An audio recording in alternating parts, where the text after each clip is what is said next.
The winter after Elias planted that first crude banner arrived sharper than any before.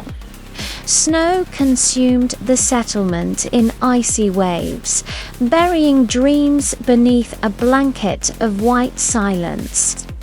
The searchers, those who believed in possibility, huddled together in newly built wooden halls where smoke drifted through cracks in the roof.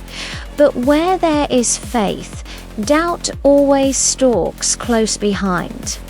And where there is freedom, control seeks to root itself. Among them was a blacksmith named Corvain. Once a prisoner of a foreign king, he knew the chains of tyranny all too well. At first, he labored with fierce devotion beside Elias, forging tools and weapons that made the settlement stronger. But envy fermented in his heart. He saw how the people listened to Elias, how hope formed around his very name, and envy, once planted, spreads like rot.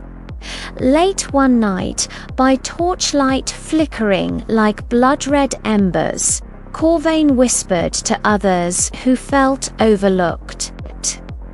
"Elias has led us into a frozen void," he said.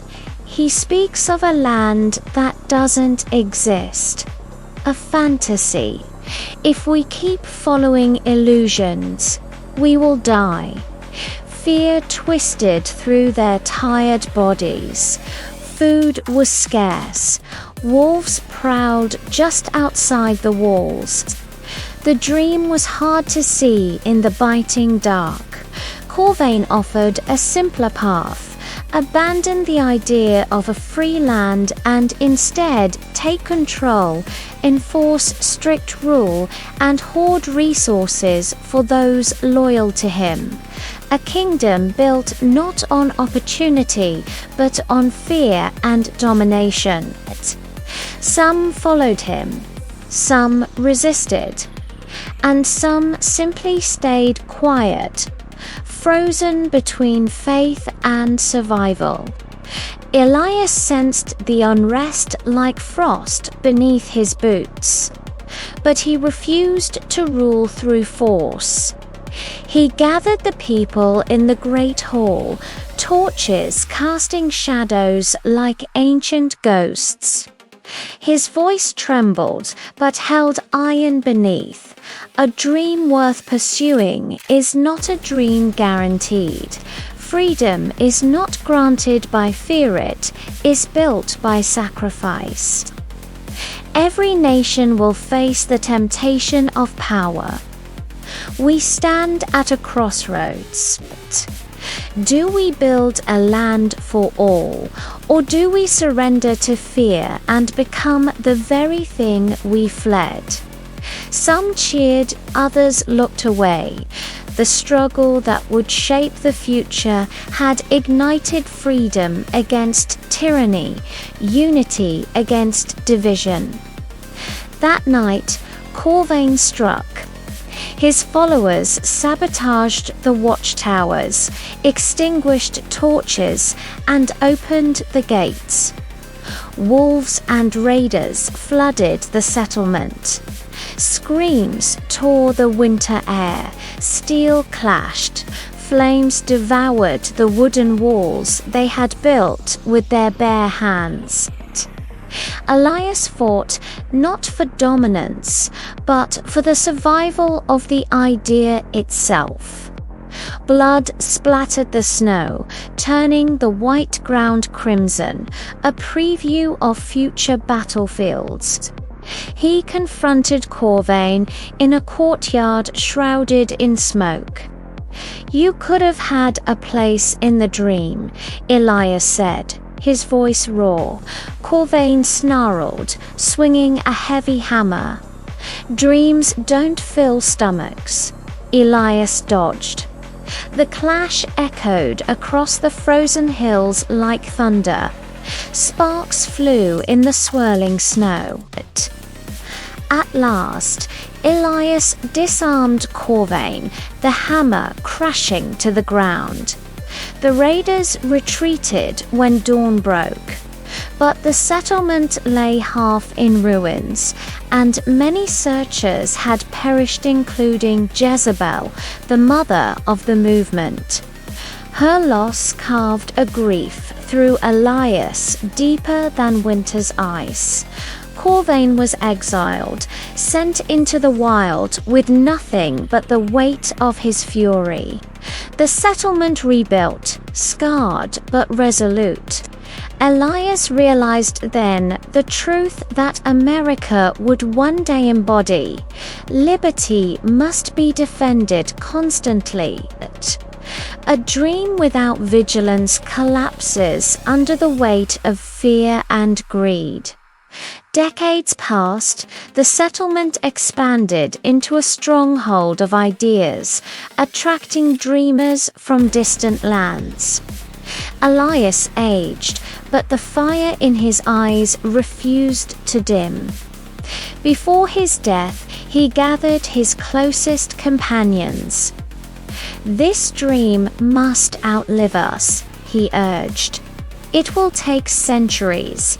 It will require blood, tears, invention, and sacrifice. Promise me you will protect this seed so future generations can harvest freedom." They swore their oaths. Thus began a chain of guardians' families sworn to preserve the dream through ages of war, migration, and revolution. Elias passed peacefully, and centuries rolled forward. The settlement evolved, moving across the sea through descendants who carried battered parchment journals describing his vision. Those journals survived shipwrecks, revolutions, and betrayal. They passed through the hands of immigrants, stepping onto the shores of what had now become the United States. Some arrived with nothing but the dream. Generations etched their lives into the nation, into its steel railroads, towering skylines, and digital frontiers. One of those descendants in modern-day America was a young woman named Amara Reyes, a daughter of immigrants. She lived in a noisy Los Angeles apartment. Her parents worked double shifts, bills piled high, dreams felt fragile. One night, while cleaning old boxes, Amara discovered an ancient leather-bound journal. The pages smelled of time and sea salt. The faded ink traced stories of storms, betrayal, and unbroken hope. At the end, a sentence. "The dream survives only through those who dare continue it." A hand-stitched fragment of Elias's banner fell from between the pages. Amara pressed it against her heart. Something awakened an ember long buried beneath exhaustion. She began studying technology at a community college while working nights. She designed an app to help immigrant families manage finances, access legal aid, and build credit. Investors turned her away. Friends told her to give up. Landlords threatened eviction. Amara remembered Elias, how he crossed impossible seas, buried companions, and rebuilt with trembling hands. The dream was never easy, so she persisted. Meanwhile, Corvin's descendants also lived on American soil, many still clinging to the belief that power belonged only to those who seized it. 1. Tate Corvin, a wealthy investor heard whispers of Amara's project, threatened by technology that decentralized opportunity, he sought to buy and bury her idea.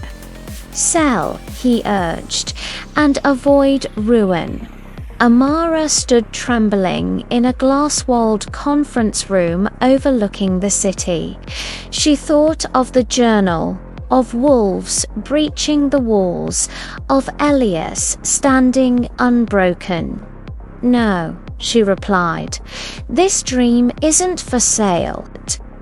Worn out, fought with lawyers instead of blades began. Tate used lawsuits and influence to suffocate her startup. Amara nearly surrendered, but one night she reopened Elias's journal and read, "Every generation must defend the dream anew. The battle shifts shape, but the struggle remains." Those words ignited her. She rallied supporters, launched crowdfunding, and partnered with grassroots leaders. Ordinary Americans, nurses, truck drivers, teachers shared her platform until the movement grew unstoppable. Tate's grip broke. The courts dismissed his claims. Amara's project launched nationwide, empowering millions. The forgotten and the struggling found footing. The dream lived again. Years later, standing before a crowd in Washington, D.C., Amara held Elias's banner fragment and his journal. Cameras flashed. "This nation," she said, her voice steady, "was never promised to us. It was built brick by hands that refused to surrender." Dreams of equality and opportunity survive through action. Through ordinary people daring extraordinary hope. She paused. The winds rustled the flag overhead, its stars shining against the night sky. Once just a distant vision, the American dream, Amara whispered, is not a destination. It is a responsibility. The crowd erupted like thunder, and far beyond time, across the parchment horizons of history, Elias smiled. Because the dream he carried across frozen seas had not only survived, it evolved, it awakened. It passed into new hands and will continue as long as someone believes the impossible is worth fighting for. Thanks for watching. If this story moved you, don't forget to like, share, and subscribe for more tales of courage and hope. Until next time.